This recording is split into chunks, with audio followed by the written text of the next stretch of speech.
চৈতন্য চরিতামৃত।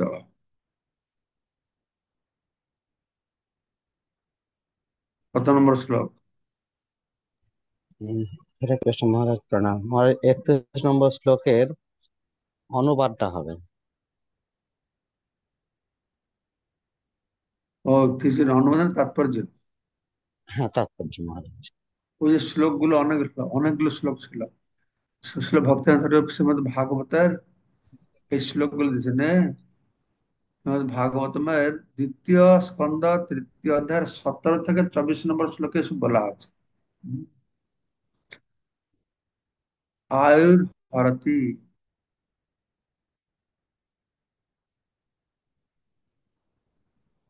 দ্বিতীয় তৃতীয়।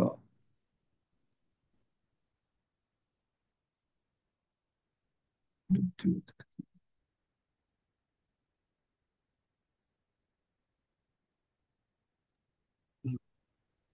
হরে কৃষ্ণ মহারাজ, এই শ্লোকগুলো সব পাঠ হয়েছিল এই উদয় ও অস্ত দ্বারা সূর্য সর্বমঙ্গলময়, এখান থেকে হবে মহারাজ।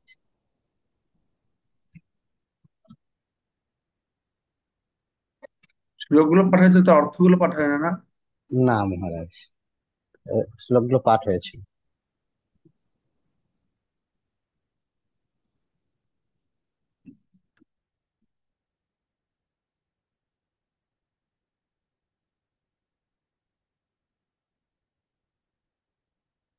বলছে আয়ুর হরতি। আয়ু হরতি বৈ পুংসাম উদয়ন অস্ত চ ইয়ন আসৌ তস্ত্রৈ তস্য তস্য তে যৎ ক্ষণনীত উত্তম শ্লোক বার্তয়া। তো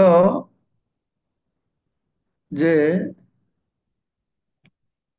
সূর্য হচ্ছে আর অস্ত হচ্ছে, প্রতিদিন সূর্য উদয় অস্ততে কি হচ্ছে না, আমাদের আয়ু কমে যাচ্ছে। হুম, প্রতিটি জীবের আয়ু হরণ করছে। কিন্তু যদি কেউ উত্তম শ্লোক দ্বারা বন্দিত ভগবান শ্রীকৃষ্ণের বিষয়ে আলোচনা করে, তাহলে কি হবে? তার আয়ু ক্ষয় হবে না, তাদের আয়ু ক্ষয় হবে না। এটা বলা আছে। আয়ুর হরতি বৈ পুংসাম। পুংসাম মানে লোকদের আয়ু হরণ হচ্ছে, কমে যাচ্ছে। প্রতিটি উদয়ন অস্তন, উদয় আর অস্ত যে হচ্ছে, হ্যাঁ, উদয়ন অস্তন চ ইয়ান অসৌ। অসৌ মানে সূর্য। সূর্যের যে গতি, হ্যাঁ, ইয়ান অসৌ সূর্যের গতিতে যে সূর্য উদয় হচ্ছে অস্ত হচ্ছে, তার দ্বারা প্রতিটি জীবের আয়ু হ্রাস পাচ্ছে। ঠিক আছে। তস্য ঋতে যৎক্ষণ। তস্য মানে তার। কার? না পরম পুরুষ ভগবানের যে গুণগান করে। তস্য। তস্য মানে তার। কার? যে পরম পুরুষ ভগবানের গুণগান করে, তার ব্যক্তি রেখে ঋতে। ঋতে মানে ব্যক্তি রেখে সবাই আয়ু হরণ হবে সূর্যের উদয় আর অস্ত হতে হতে। কিন্তু আহ, তস্য ঋতে তার আয় হরণ হবে না, তার ব্যক্তি রেখে আর সবাই আয় হরণ হবে। তস্য ঋতে যৎ ক্ষণ নিত। যেই ক্ষণ, যেই সময়টুকু সে ব্যবহার করবে কিসেতে? উত্তম শ্লোক। উত্তম শ্লোক মানে সেই परम मंगलमय, हाँ, भगवान कृष्ण, से परम मंगलमय भगवान कृष्ण की करबे আর তার বিষয়ে আলোচনা করবে। বার্তয়া, বার্তা, তার কথা, উত্তম শ্লোক বার্তয়া, উত্তম শ্লোক বার্তয়া, অর্থাৎ ভগবানের কথা ব্যতিরেক যারা ভগবান কথা শ্রবণ করবে না তাদের আয়ু হরণ হবে, হ্রাস পাবে প্রতিটি সূর্য উদয় অস্তের মাধ্যমে। আয়ুর হরতি বৈপুঞ্সাম উদয়ন অস্তম চ ইয়ন অসৌ, সূর্যের উদয় অস্তের দ্বারা। তৎসরিতে, তাদের ব্যতিরেকে সেইটুকু সময়, সেইটুকু সময় ক্ষয় হবে না। কোনটুকু সময়? যৎক্ষণ নিত্য উত্তম শ্লোক বার্তা, উত্তম শ্লোকের বার্তা কথা যতক্ষণ শ্রবণ করছে তখন তার সময় হ্রাস পাবে। তারপর বলা হচ্ছে তরভ কিং ন জীবন্তি ভস্ত্রা কিং ন শোষন্তুত ন খাদয়ন্তি ন মেহন্তি কিং গ্রামে প্রসব পরে। তো এই শ্লোকে বলা হচ্ছে যে তরব কিং ন জীবন্তি, তর, তর মানে তরু, বৃক্ষ, বৃক্ষরা কি জীবন ধারণ করে না? বৃক্ষরা কি বেঁচে নাই? তরব কিং ন জীবন্তি, বৃক্ষর, বৃক্ষ কি জীবন ধারণ করে না? তারপরে ভস্ত্রা বলা হচ্ছে ভস্ত্রা কিম ন শোষন্তি। ভস্ত্র মানে হচ্ছে এই যে আম্পর না কি বলে, যে লোহার কাজ করে না, লোহার কাজ করে যে আগুনে হাওয়া দেওয়ার জন্য একটা মেশিন থাকে, ভস্ত্র থাকে, হ্যাঁ, ভস্ত্রা, সেটাতেও হু করে হাওয়া বেরোয়, সে হাওয়াটা আগুনকে জ্বলায়। সেটাকে তুলনা করা হচ্ছে যে এই ভস্ত্রা তো নাক দিয়ে বায়ু প্রবেশ করে বেরোয়, তো ভস্ত্রা যে সেরকম তার বায়ু বেরোচ্ছে। তো সেক্ষেত্রে বলা হচ্ছে যে বৃক্ষরা কি বাঁচে না, জীবন ধারণ করে না? ভস্ত্রা কি নিঃশ্বাস নিচ্ছে না? হ্যাঁ, উত ন খাদন্তি ন মেহন্তি কিম গ্রামে প্রসব, গ্রামের যে পশুরা তারা কি খাচ্ছে না? তারা কি বীর্যপাত বা শুক্রপাত করছে না? তারা সবাই করছে। আমাদের চারপাশে হ্যাঁ, পশুরা খায়, তারা মৈথুন করে বীর্যপাত করে। হ্যাঁ, তো তাই বলা হচ্ছে, আর কি বলা হয়েছে যে শোভিত বরাহা উষ্ট্র খরৈ, হ্যাঁ, সন্তুষ্ট পুরুষ পশু ন যৎ, ন যৎ কর্ণ, করণ, কর্ণ, কর্ণ পথোপেত জাতু ন আম গদাগ্রজ। তো সেই সমস্ত মানুষেরা যারা কুকুরের মতন, শুয়োরের মতন, উটের মতন, গাধার মতন,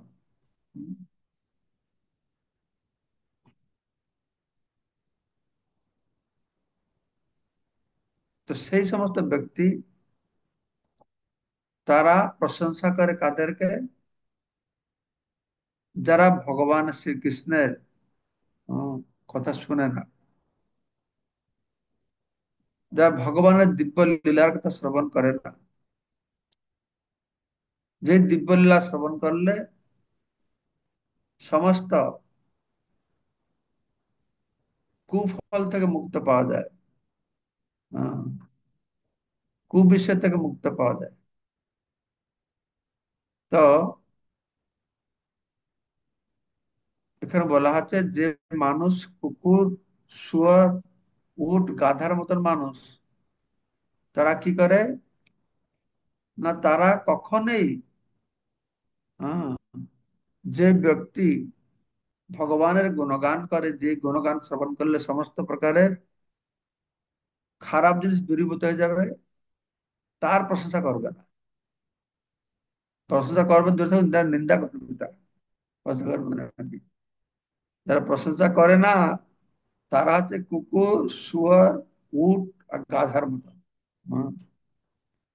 স্ব মানে কুকুর, বিত বরাহ, বিত ভোজ, বিত ভোজি, বিত ভোজি, বিত বরাহ, বিত ভোজি মানে যে বিষ্ঠা ভোজনকারী, বরাহ অর্থাৎ শুকর, শুয়োর, স্ব মানে কুকুর, স্ব বিত বরাহ, উষ্ট্র মানে উট, খরই মানে গাধা, তারা সন্তুষ্ট হয়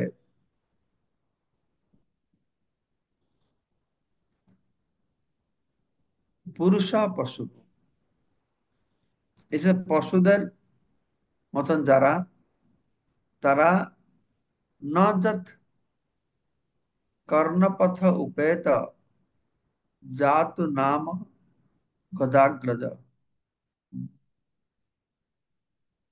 গদাগ্রজ হচ্ছে কৃষ্ণের আর একটি নাম। তার দেবকীর, আমি কোথায় পড়েছি, দেবকী তো বসুদেব আর কৃষ্ণ, আর দেবকী বসুদেব কাছে কৃষ্ণ বলরাম, বসুদেব তো আরো পত্নী ছিলেন। অন্য পত্নীর গর্ভ থেকে গদা বলে একজন ছিল ছেলে, তার আগে কৃষ্ণ জন্ম হয়েছিল, গদাগ্রজ তাকে বলা হচ্ছিল কিছু।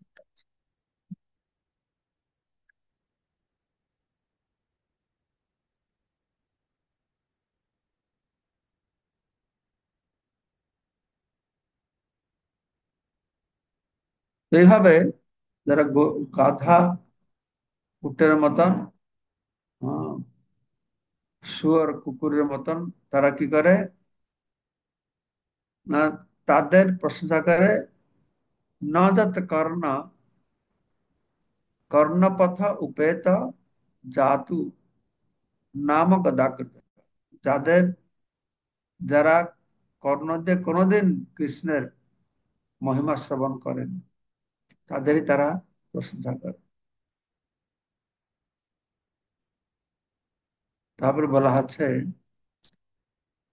বিলে, বিলে, বিলে বত, বিলে বিল, বিল মানে গর্ত, বিল, বিল, বিল মানে গর্ত, বিলে মানে গর্তের মত।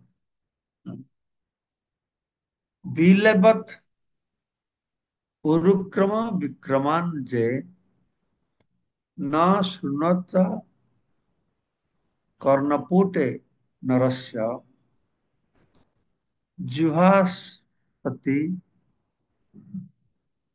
দার দুরিকেব सूत न च उपगायन्ति রুগায় কাতঃ।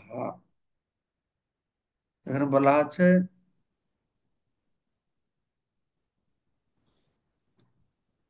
যে ভগবানের মহিমা, পরম পুরুষ ভগবানের সেই উরুক্রম, আহ, মানে তার উরুক্রমের বিক্রম, তার মহিমা, তার শক্তি, কার শক্তি না, উরুক্রম, আহ, যিনি উরুক্রম, ভগবান একটা নাম, তিনি অদ্ভুত ভাবে কর্ম করতে পারেন, তো যে ব্যক্তি তার কথা শ্রবণ না করেছে, ভগবানের মহিমা, তার পরাক্রম কথা শ্রবণ না করেছে, না শূন্যতঃ কর্ণপুটে, কর্ণ দিয়ে শ্রবণ করে না, আহ, যে ব্যক্তি নর কর্ণপুটে নরস্য, আর জিহ্বা দিয়ে, আহ, জিহ্বা অসতি দারদু দারদুরিকা, আহ, দারদুরিকা, দারদুরিকা আছে ব্যাং, আহ, দারদুরিকা, দারদুরিকা ইব সুত ন চ উপগায়ন্তি উরুগায় গাথা। সুত গোস্বামী, সুখদেব গোস্বামী বলছেন, হে সুত গোস্বামী, যে ব্যক্তি তার জিহ্বা দিয়ে হম, ভগবান ভগবানের মহিমা গান না করে, ন চ উপগায়ন্তি উরুগায় গাথা, উরুগায় মানে যার মহিমা গান করা উচিত, তার গাথা, তার মহিমা যদি না গান না করে, তাহলে সেই তার জিহ্বাটি কিরকম, না ব্যঙ্গের মতন বেকার। জিহ্বা অসতি দাদুরিকা, দাদুরিকা দারদুরিকা, ব্যঙ্গের জুহার মতন দারদুরিকা।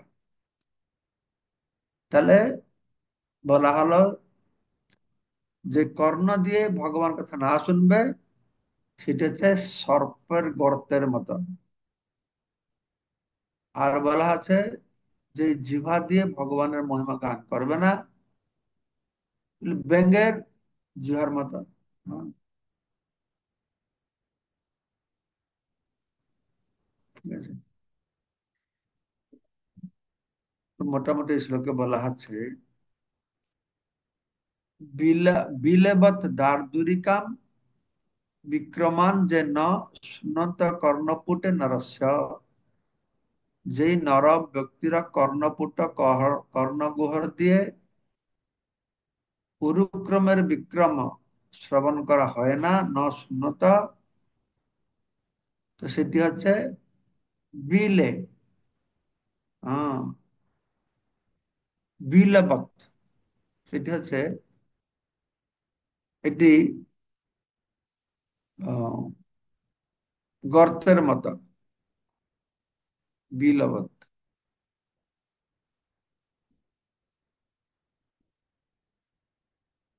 আর যে কথা যে শুনবে না বলবে না, এটি হচ্ছে ব্যঙ্গের জিহার মতো। তারপরে বলা আছে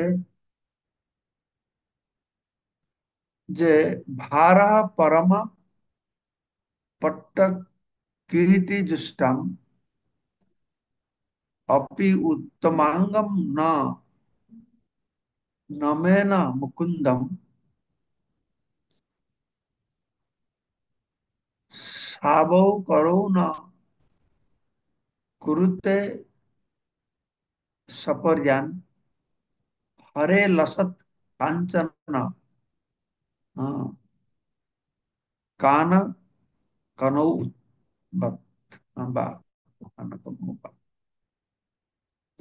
এই শ্লোকে বলা আছে যে যে ভগবানের বর্ণনা করা হচ্ছে, তো ভগবানের যে ভগবানকে প্রণাম করে না তার কথা বলা হচ্ছে, যে আমাদের শরীরের উপর অংশ মস্তক অংশটা সে খুব করে সাজিয়েছে সিল্কের পাগড়ি দিয়ে, হ্যাঁ? কিন্তু সেই সিল্কে যে পাগড়িটা পড়েছে, ও বেকারটা বোঝা বইছে, সেই মাথা দিয়ে যদি ভগবানের সামনে মাথা নত না করে, হুম, সে মুকুন্দের কাছে মাথা নত না করে, যে মুকুন্দ আমাদেরকে মুক্তি দান করতে পারবে, যে ভগবান আমাদের মুক্তি দান করতে পারবে, তার কাছে মাথা মাথা নত না করলো, সে মাথায় বিরাট পাগড়ি বেঁধে বসে আছে, তাহলে সে ওই পাগড়ি ভারটা বইছে, তার আর কিছু লাভ হবে না। তো ঠিক সেই রকম তার হাত হাত বিভিন্ন সুন্দর অলংকার দিয়ে সাজানো আছে,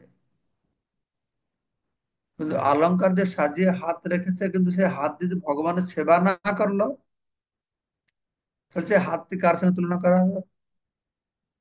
এটা মৃত মানুষের হাতের সঙ্গে তুলনা করা হয়। মৃত মানুষের হাতের সঙ্গে সেটি তুলনা করা হচ্ছে। যদি সে হাত দিয়ে ভগবানের সেবা সে না করছে, ভার পরমম পট্ট কিরিট जुष्टम, ভার পরমম মানে পরম মানে হেভি, হেভি ভার ভার বলছে। পট্ট কিরিট जुष्टम সুন্দর, হ্যাঁ, সিল্কের পাগড়ি মাথায় বইছে বা মুকুট ধারণ করেছে, কিরিটে মুকুট ধারণ করেছে, পাগড়ি পড়েছে, মুকুট পড়েছে, হ্যাঁ, जुष्टम মানে পরিধান করেছে।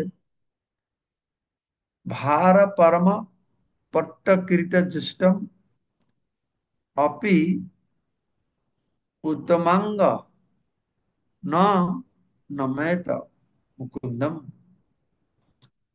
সে যদি আহ, না নমে না নমেত মুকুন্দম স্বাউ করৌ ন কুরুতে সপর্যাম,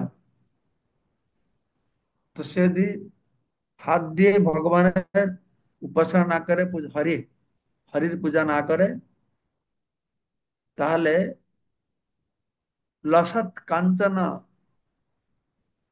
কঙ্কনৌ বা, সে খুব উজ্জ্বল, বলা আছে সাবৌ করৌ ন কুরুতে সপর্যাম। সপর্যাম মানে ভগবানের সেবা উপাসনা, তা করো মানে করো মানে হাত দিয়ে যদি না করে, হরে হরের সেবা না করে, লসৎ কাঞ্চনম কঙ্কনৌ বা, হাতে খুব উজ্জ্বল সোনার কঙ্কন পড়েছে, তাহলে সেটি হচ্ছে কি একটি মৃত্যু লোকের হাতের মতো। ভার পরমপট্ট কিরীট जुष्टम अपि उत्तमंगम न नमेन मुकुंदम सावो कुरुते न कुरुते सर्पयान हरेर लसत কঙ্কনবা। তাহলে সে হচ্ছে ভা- একটি পাগাড়ি বা মুকুটের ভার বইছে, যে মাথা ভগবান কাছে নত হচ্ছে না, না নমে না মুকুন্দম, সে ভাই ভার বইছে, আর যে হাত দিয়ে সেবা করছে না, অনেক প্রকার অলংকার ধারণ করেছে, সেটি হচ্ছে মৃত ব্যক্তির হাতের সঙ্গে তুলনা করা হচ্ছে। তারপরে বলা হচ্ছে যে চোখের কথা বলা হচ্ছে, পায়ের কথা বলা হচ্ছে, যে সেই চোখ, যেই চোখ দিয়ে ভগবানকে দর্শন করে না, ভগবানের রূপ, তার নাম গুণ উম, দর্শন করে না, সে চোখটি কি রকম না, এই যে আহ, ময়ূরের কি পাখা, তাতে যেরকম চোখের চিহ্ন আছে সেরকমই হবে, সেই চোখটা ময়ূরের পাখার চিহ্নের মতন হয়ে যাবে। আর যেই চরণ দিয়ে পা দিয়ে সে পবিত্র ধাম ভগবানের কথা শ্রবণ করে, পবিত্র ধাম ভ্রমণ করবে না, তাকে তুলনা করা হচ্ছে একটা গাছের গোড়া মতন মনে করছে। গাছের গাছের যে কাণ্ড আছে তার সঙ্গে তুলনা করা হচ্ছে। দ্রুমজন্ম ভজৌ ক্ষেত্রাণি না অনুব্রতত হরের যোগ। সে যদি তার চরণ আছে,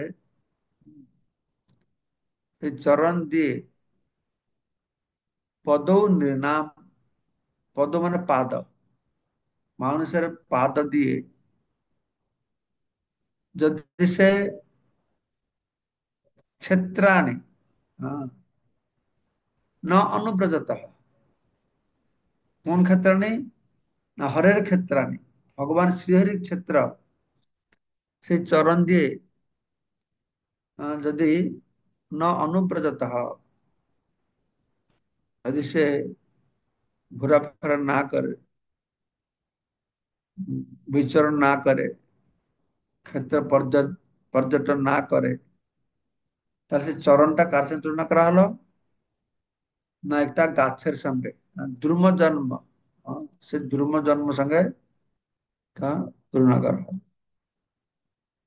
এবং যে ভগবানকে দর্শন করছে না, বরাইতে, হ্যাঁ, বরাইতে তে নয়নে নরানাম লিঙ্গানি বিষ্ণু ন নিরীক্ষত, যে ন নিরীক্ষত, যে নিরীক্ষণ করে না, যে দর্শন করে না। কি দর্শন করে না? না বিষ্ণুর লিঙ্গানি, বিষ্ণুর শ্রী বিগ্রহ, হ্যাঁ, যদি ন নিরীক্ষত নয়নে নরানাম, নয়নের দ্বারা সে মানুষ, তাহলে সেটা কি? না বরাইতে, সেটা আছে ময়ূরের পালকের উপরে যে চিহ্ন আছে, চোখের মতন দেখতে লাগে কিন্তু দেখতে পারে না, তার সঙ্গে সেটি সমান।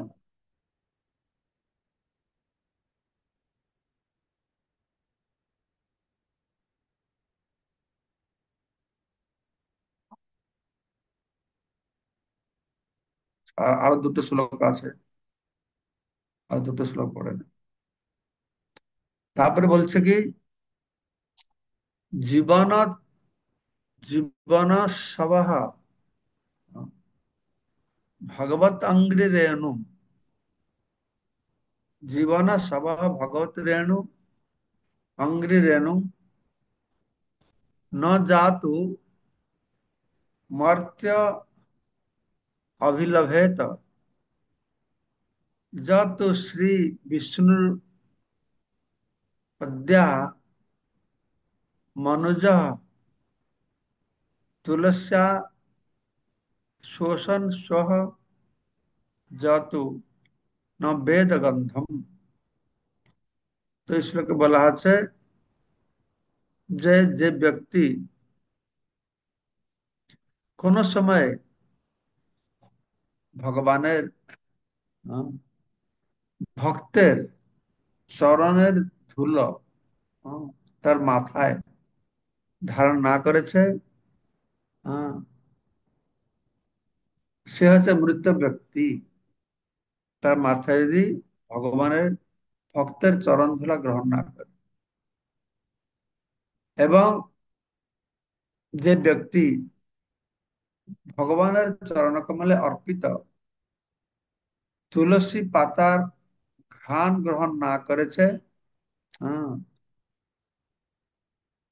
সেও মৃত ব্যক্তি। যদিও সে শ্বাস প্রশ্বাস নিচ্ছে, তবু সে হচ্ছে মৃত। জীবন জীবন সব, জীবন সবহ মানে জীবন ধারণ করেও মৃত বা সবের মতন থাকে। সব মানে কি? মৃত যে ব্যক্তিকে সব বলে না, সে জীবন, হ্যাঁ, জীবন সব, সব মত কারা? না ভগবত ভাগবত অঙ্ঘ্রি রেণু, অঙ্ঘ্রি মানে চরণ, রেণু মানে ধুলো। ভাগবত মানে ভগবানের ভক্ত, ভাগবত অঙ্ঘ্রি রেণু ভগবানের ভক্তের চরণ রেণু, ন জাতু, হ্যাঁ, মার্ত্য অভিলভেত, সে কখন ভগবানের ভক্তের চরণ রেণু সে লাভ করে না। তো শ্রী বিষ্ণু পদ্মা মঞ্জরি মঞ্জুষা তুলস্যা, বিষ্ণু চরণ কমল অর্পিত তুলসী পত্র, হ্যাঁ, শোষণ ঘ্রাণ করে না। সব, হ্যাঁ, হ্যাঁ, শোষণ, হ্যাঁ, বলা হচ্ছে তুলস্যা শোষণ সব, সে শ্বাস প্রশ্বাস নিলেও সে একটি শব, মৃত ব্যক্তি। কেননা সে তুলসীর গন্ধ গ্রহণ করছে না। তু ন বেদ গন্ধম, তুলসীর গন্ধ সে ঘ্রাণ করছে না। তো সেই রকম আরেকটি শ্লোকে বলা হচ্ছে যে না, এক মিনিট, হ্যাঁ, তদ তদ অশ্মসারম হৃদয়ম বতেদম যদ, হ্যাঁ, গৃহমান হি হরিনাম ध्येय न विक्रियेताथ যদা বিকার নেত্রে জলম গাত্র রুহেষু হর্ষ। এই শ্লোকে বলা আছে যে নিশ্চিত রূপে সেই হৃদয় হচ্ছে লোহার মতন শক্ত হৃদয়। কোন হৃদয়? না ভগবানের নাম জপ করে, হ্যাঁ, খুব ধ্যানমূলক ভগবানের নাম করছে, তা সত্ত্বেও তার মধ্যে তার চোখে জল আসছে না, তার রোমাঞ্চ হচ্ছে না,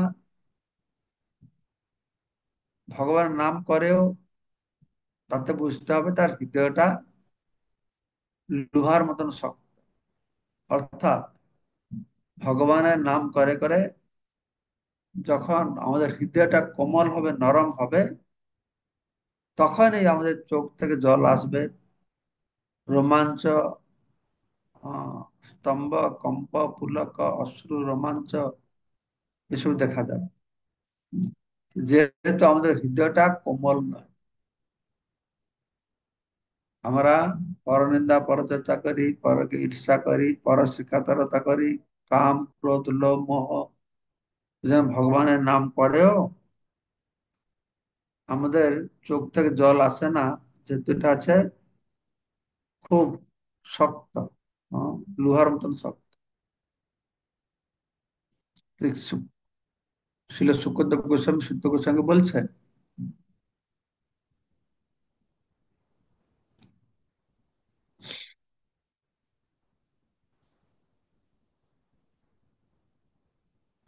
না, এটা এটা এটা বলছেন একে সৌনকাদি ঋষিরা শুদ্ধ গোস্বামী বলছে যে তোমার কথা শুনতে খুব ভালো লাগছে,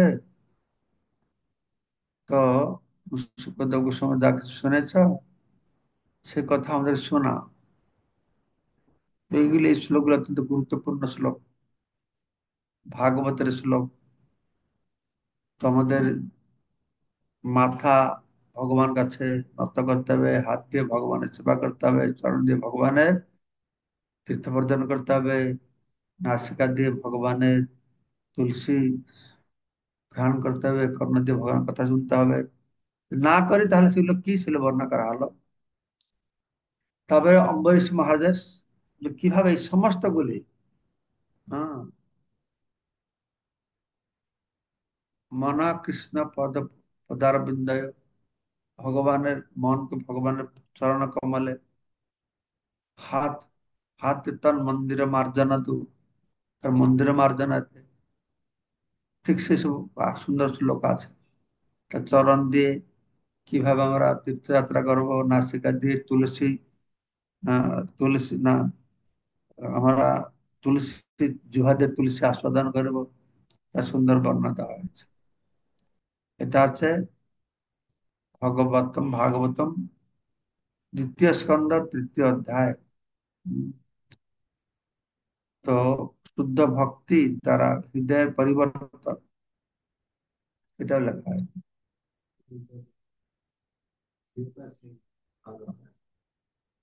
জয় শ্রী প্রভুপাদ কি রহল, এখানে রহিল গ্রন্থ অমৃত লহরী, ভজন বলিয়া সবে বলো হরি হরি।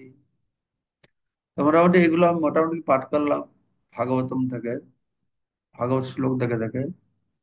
তো কালকে আমরা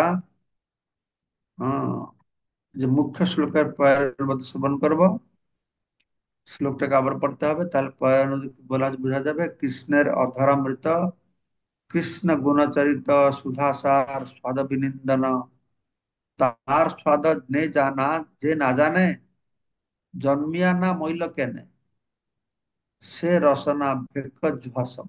ঠিক যে কথা বলা হলো শ্লোকে, সেগুলো পয়ের মধ্যে আমরা করবো। এখানে রহিল গ্রন্থ অমৃত লহরী, বদন বলিয়া সবে বল হরি হরি হরি বল। হুম। শক্তিমান গোবিন্দ প্রভু বলুন। হরে কৃষ্ণ। হরে কৃষ্ণ, ধন্যবাদ প্রণাম মহারাজ। বলুন। হরে কৃষ্ণ, দণ্ডবত প্রণাম মহারাজ। আমি গণেশ গৌরদাস বলছি। মহারাজ, যে এই যে ধন্যবাদ ধন্যবাদ। শ্রবণ এবং জিহ্বা দিয়া তুলসীর আস্বাদন করা, এক্ষেত্রে দেখা যায় যে ওই শ্রবণের যে এইটা তো প্রথম, কিন্তু আমার তো শ্রবণের যে শ্রবণ করতে গেলেও, একটা লেকচার শ্রবণ করতে গেলে মাঝখানে মন অন্যদিকে চলে যায়, ওই শ্রবণটা ঠিক মতো হয় না। এই যে মনটাকে স্থির রাখা, শ্রবণ করার যে প্রতি রুচি বাড়ানো, এই বিষয়ে একটু মহারাজ কৃপা পূর্বক যদি বলেন। ওই শ্রবণ করতে রুচি বাড়বে, শ্রবণ করতে করতে করতে করতে রুচি বাড়বে। যেহেতু আমাদের জন্ডিস রোগ হলে যেরকম চিনির স্বাদ পায় না, আখের জুস খেলে তিতো লাগবে, তা আমাদের সেরকম তিতো লাগছে। ভালো হবে কি করে? আখের জুস খেয়ে খেয়ে জন্ডিস ভালো হয়ে যাবে, তারপরে সে বৃষ্টিটা আস্বাদন করতে পারবে। মহারাজ, শক্তিমান প্রভু বল, কি মহারাজ বলেছ? দিনে কয় ঘন্টা শ্রবণ করতে হবে, তাহলে কিভাবে এইটা একটু। 6 ঘন্টা কেন, তুমি 24 ঘন্টা করো না, কে মানা করছো? প্রভুপাদ বলছেন যে 2 ঘন্টা শ্রবণ করো, গ্রন্থ অধ্যয়ন করো, শ্রবণ করো, অন্তত 2 2 ঘন্টা প্রভুপাদ বলেছেন। হ্যাঁ, চলো, চলো, ভালো। ধন্যবাদ প্রণাম। আমাকে একটা ভক্ত বলছিল ভক্তিবিনোদ ঠাকুর দিনকে 3 ভাগে ভক্ত করেছেন, 8 ঘন্টা 8 ঘন্টা 8। 8 ঘন্টা হচ্ছে শরীরের জন্য, 8 ঘন্টা হচ্ছে কি, আম, তিরুপতিতে আছে, তিরুপতি প্রেসিডেন্ট আমাকে বলছিলেন 8 ঘন্টা ভক্তটা উতলে 8 ঘন্টা শরীরের জন্য, আর 8 ঘন্টা আত্মার জন্য। মহারাজ, 8 ঘন্টা আত্মা আত্মার জন্য 8 ঘন্টা, মিশনারি অ্যাক্টিভিটির জন্য 8 ঘন্টা। মিশনারি অ্যাক্টিভিটিস ঢুকে বলো, ভক্তমূলক সেবার জন্য নাকি? হ্যাঁ, হ্যাঁ, হ্যাঁ। তার জন্য। আচ্ছা, মানে 8 ঘন্টা আর শরীরের জন্য। শরীরের জন্য মানে কি, আমাদের স্নান টান এসব করবে, ঘুমাবে, এসব আট হ্যাঁ, ঘন্টা হ্যাঁ, হ্যাঁ, হ্যাঁ। 8 ঘন্টা হবে, 6 ঘন্টা তো ঘুমাতে হবে, 6 ঘন্টা ঘুমাতে হবে। আরো 2 ঘন্টা স্নান আহ্নিক ইয়া করা হবে ওগুলো। হবে, হ্যাঁ, হবেটা কি? খাওয়া খাওয়া টাওয়া সব মিলে টোটাল 8 ঘন্টা। হ্যাঁ, খাওয়াটা ভক্তি, সেটা তো ভক্তি আর প্রসাদ পাচ্ছে, এটা ভক্তি লাইনে পড়ে যাবে। আত্মার জন্য এটা হয়ে যাবে। যাই হোক, অ্যাডজাস্ট করো। 8 ঘন্টা দেহের জন্য, 8 ঘন্টা আত্মার জন্য, 8 ঘন্টা ইসকন সংস্থার জন্য, তাই তো? মানে 8 ঘন্টা আমাদেরকে এই বই পড়া, মঙ্গল আরতি, সন্ধ্যা আরতি, ক্লাস শোনা, 16 মালা জপ করা, ঠিক না? হ্যাঁ মুকুন্দা, হ্যাঁ মহারাজ। এই 8 ঘন্টা রাখতে হবে মেপে। আমি কি 8 ঘন্টা এটা করলাম আত্মার জন্য? চার্ট বানাতে হবে তাহলে তো কত ঘন্টা কাটেছে। আর 8 ঘন্টা কিন্তু ইসকন জন্য কাজ করতে হবে। এরকম না সারাদিন বসে হরে কৃষ্ণ করবো, 2 বেলা খেয়ে দিয়ে বাস থাকবো না। আমি 8 ঘন্টা কি ইসকন জন্য সেবা করছি সেটা দেখতে হবে। খুব ভালো সুন্দর জিনিস না একটা, ভক্তিমোহন ঠাকুরটা বলেছেন জিনিসটা, বুঝতে পারছেন বুঝনেস? হ্যাঁ মহারাজ, মুকুন্দ প্রভু আমাদের এরকম একটা চার্ট গ্রুপে দিলে তো আমরা ফলো করার চেষ্টা করতাম যতটুকু সম্ভব এটা পারতাম আর কি। যার চার্ট তাকে বানাতে হবে। চার্ট আবার কি 3টা তো লিখে দেন গ্রুপে। 8 ঘন্টা হচ্ছে কি আত্মার জন্য, আট 8 ঘন্টা ঘন্টা দেহের সমাজের জন্য। জন্য, 8 ঘন্টা সংস্থার জন্য, এটা লিখে দাও। ঠিক আছে। তারপরে না সেই আট এইটা না ঘন্টা মহারাজ, মহারাজ আমি কর্মের বলছিলাম যে একটা মোটামুটি একটা রুটিন, রুটিন যদি মুকুন্দ প্রভু তো অনেক রুটিন কে অভিজ্ঞ। রুটিন, এই 8 ঘন্টা তুমি কি করে রাখো? সবার জীবনযাত্রা মানে আলাদা না, কে বিজনেস করছে, কে কি করছে, কে ছাত্র আছে, কে নেই, এটা বলে দেওয়া হলো এবং তোমরা তোমাদের অনুসারে গুছাও। আমি ঠিক আছে এই 8 ঘন্টা শরীরে এইভাবে দিলাম, সেটা নিজে নিজে করতে হবে।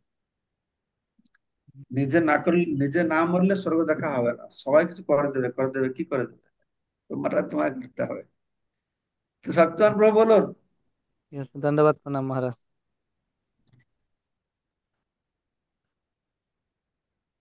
হরে কৃষ্ণ। দণ্ডবত প্রণাম মহারাজ। দণ্ডবাদ দণ্ডবাদ দণ্ডবাদ। মহারাজ, একটা ব্যাখ্যা আমি এখনো ভালো করে বুঝতে পারছি না, যে উদয় এবং অস্তর দ্বারা সূর্য সর্বমঙ্গলময় পরমেশ্বর ভগবানের মহিমা কীর্তনকারী ব্যতীত আর সকলের আয়ু আয়ু হরণ করে। এই ব্যাপারটা মহারাজ একটু যদি ক্লিয়ার করে বলেন। এই ব্যাপারটা হচ্ছে সূর্য উদয় অস্ত হচ্ছে মানে কি একটা দিন অতিবাহিত হচ্ছে, হ্যাঁ। যারা ভগবানের নাম শ্রবণ করছে না প্রতিদিন অতিবাহিত হচ্ছে মানে তাদের কালক্ষয় হয়ে যাচ্ছে, হ্যাঁ। কালক্ষেপণ হচ্ছে, আয়ু আচ্ছা। ক্ষয় হয়ে যাচ্ছে, কালের দ্বারা আয়ু হ্রাস হচ্ছে। কিন্তু আচ্ছা। ভগবানের যে কথা শুনছে, ভগবানের কথা শোনা, ভগবানের গুণগান করা, তারপর কালের কোনো প্রভাব থাকে না। আচ্ছা। হ্যাঁ, তখন আমরা সুরক্ষিত থাকি। ঠিক আচ্ছা। আছে। তা মঙ্গল আয়ুকে এখানে কালের সঙ্গে তুলনা করা হচ্ছে কি? আয়ুকে কার সঙ্গে? আয়ু আয়ু যে বলা হচ্ছে মানে লাইফ স্প্যান, হ্যাঁ, না কালের প্রভাবটা আলাদা? মোটামুটি বুঝতে হবে তারা তাদের জীবনের সময়টাকে অপচয় করছে, ব্যর্থ কাটিয়ে দিচ্ছে। আচ্ছা। আচ্ছা। হ্যাঁ, ঠিক আছে। ঠিক আছে। তারা যদি 50 বছর আয়ু, যদি তার যে সব টাইমটা এইরকম ভগবান কথা না শুনে কাটালো, বেকার। তাহলে সে সে হয়তো 50 বছর 10 বছর কথা শুনলো, তো মানে আরো 40 বছর বেকার গেল। হ্যাঁ। হ্যাঁ, হ্যাঁ। আয়ু ঠিক। ক্ষয় হয়ে গেল। এরকম বুঝতে হবে। ঠিক। ঠিক। মঙ্গলময় প্রভু। মহারাজ, দণ্ডবত মহারাজ। হরে কৃষ্ণ মহারাজ, শ্রীচরণে অনেক প্রণাম। মহারাজ, কেউ যখন শ্রীমদ ভাগবতম অধ্যয়ন করবেন, শ্রবণ করবেন, শ্রী চৈতন্য চরিতামৃত শ্রবণ করবেন, অধ্যয়ন করবেন, সে সময় তার আয়ক্ষয় হবে না মহারাজ? সময়টা যদি যথার্থ রূপে বিনিয়োগ হলো তাহলে ক্ষয় হলো কেন? যদি তো ক্ষয় হবে না, জয় হবে তার, ক্ষয় হবে কেন? হুম। আপনার যদি, যদি সেই সময়টা আপনার দেওয়া হয়েছে, সেই সময়টা আপনার সদুপযোগ হলো, তো সেটা ক্ষয় হওয়ার কারণ কোথায় হবে? এটা ব্যয় হবে না, তো এটা থেকে গেল সেটা আপনার সময়টা সঞ্চয় হলো কিভাবে? না আপনি সেটাকে সৎ উপযোগ করেছেন সময়টাকে, এটা বেকার হলো। না আপনি মহারাজ। পড়াশোনা করতে গিয়েছেন স্কুলে, 8 ঘন্টা পড়বার কথা, যদি 6 ঘন্টা পড়লেন তাহলে আরো 2 ঘন্টা বেকার হলো না নাই, ক্ষয় হলো না নাই? হ্যাঁ মহারাজ, তাই হয়ে ঠিক গেল। সেই রকম আর কি। আমাদের ভগবান আয়ু দিয়েছে, সে আয়ুতে যতটুকু আমরা ভগবান সেবা লাগাবো, কথা শুনবো, সেটা ঠিক হবে, বাকিগুলো বেকার হবে, কোনো কাজে লাগলো না, ক্ষয় হয়ে গেল, আয়ু ক্ষয় হলো না। এটা তো তো এই জিনিসটা আমি ভালো বুঝতে পারি না মহারাজ, যে আমার আয়ু মানুষ, ক্ষয় হবে। মানুষ জীবনটা 100 বছর জন্য দেওয়া হয়েছে, তার মানে জীবনটাকে যদি 100 বছর ভগবান সেবা লাগাই, তাহলে আমার আয়ু ক্ষয়টা হলো না। ক্ষয় মানে কমে যাওয়া নাকি? ব্যয় হ্যাঁ, মানে কমে যাওয়া। তো আমি 100 বছর 100 বছর ভগবান সেবা লাগলাম, আমার আয়ুটা পুরো কাজে লাগলো। এটা কি বেকার গেল না? যেরকম আমি দৃষ্টান্ত বললাম, 8 ঘন্টা আর স্কুলে পড়তে যাই, যদি আমি 4 ঘন্টা পড়লাম, 4 ঘন্টা না পড়লাম, তাহলে স্কুলের সময়টা আমার ক্ষয় হলো না? হ্যাঁ কি না? হ্যাঁ, হ্যাঁ। তাহলে আমি বুঝতে পারছি আপনারা সবাই মনে করছেন যদি আমরা শুধু ভাগবত পড়ে জপ করি তাহলে কোনদিন মরবো না, এইভাবে চিন্তা করছেন নাকি? না না, মহারাজ এরকম বলছি যে এইভাবে ভাবছে তাহলে আয়ুটা ক্ষয় হবে না। যারা পড়ে না, যারা শুনে না, তারা তাড়াতাড়ি মরবে, আমার বেশি দিন বাঁচবো। এটাই না, এটা নয়, এরকম বুঝলে হবে না। আয়ু ক্ষয় হবে, ব্যয় হয়ে যাবে, আর বেকার চলে যাবে তা। বেকার চলে যাবে। হ্যাঁ ঠিক মহারাজ, আছে, বুঝেছি মহারাজ। ঠিক আছে, এখানে রহিলা গ্রন্থ অমৃত লহরী বদন বলিয়া সবে বল হরি হরি। বাঞ্ছা কল্পতরুভশ্চ কল্পতরুভ্যশ্চ কৃপা সিন্ধুভ্যঃ পতিতানাং পাবনেভ্যো বৈষ্ণবেভ্যো Patro कृपा सिंधु व्यवस्था पतितनां पावनं जय भक्ति पुरुषोत्तम स्वामी महाराज की जय। जय हरे की बोल। प्रभुपाद की जय। नंदकोटि वैष्णव वृंद की जय। জল প্রভু পিয়ার সাগর প্রভু কি। সাগর সাগর প্রভু বেড়ে গেছে আপনাকে। प्रभुपाद की जय। हरे कृष्ण मुकुंद भक्त प्रभु। হরি বল। हरे আমাদের कृष्ण সকলকে কৃপা করবেন।